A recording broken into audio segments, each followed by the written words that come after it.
Now we turn to State Senator Scott Wiener. Thank you for joining us this morning. Thank you. As Senator Wiener, we know that you've been an advocate for more funding for transit, and I have to imagine that this morning's situation just reaffirms that advocacy.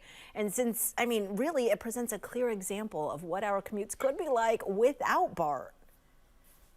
Yeah, and obviously what happened this morning is terrible, and I'm glad that they're resolving it.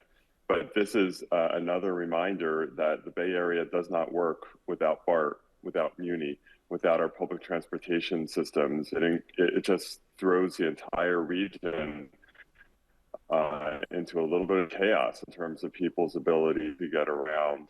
And so we need to support these systems. And if we do nothing, we're going to see massive service cuts. And today will only be a taste of what's to come.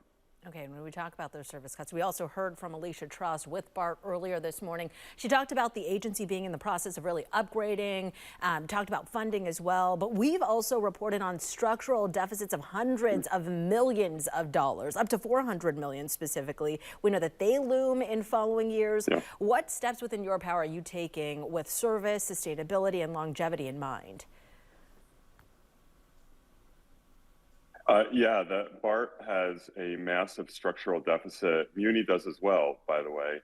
So does AC Transit, so does Caltrain. So we're doing two things. We're working in the state budget this year, as we did a few years ago, to provide some bridge funding for these agencies so that they do not have to cut service. California does not do as much as other large states to support transit systems. We need to do more.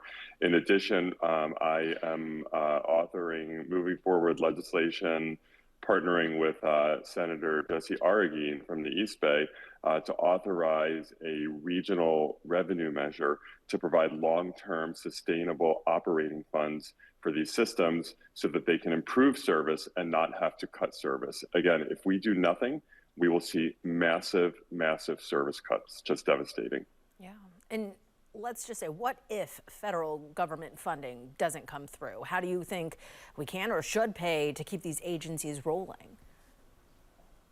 We're not anticipating much of any federal funds. This is going to be up to the state of California and the Bay Area to prioritize transit and to keep these systems strong, to make them better, even more reliable. There's been a lot of improvements in recent years.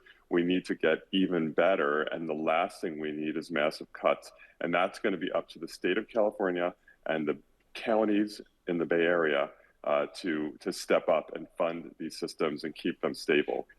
Okay, and Senator Wiener, we will have reporters at various points along the service system. I'm just trying to see what the impacts are there. Are you hearing from your constituents as well? What are you hearing? I am hearing that people are obviously struggling to get around. You know, we've seen this before, how important BART is to the Bay Area. It's an essential part of the Bay Area. We've seen it in the past when there have been BART strikes. We see it when there are problems like today. It's a reminder to us that the Bay Area needs BART. It's not optional, and it's not just about the people riding. It's critical for the people riding, but also even if you never ride, if you're driving, the last thing you need is an enormous traffic congestion, which is what happens when BART doesn't work.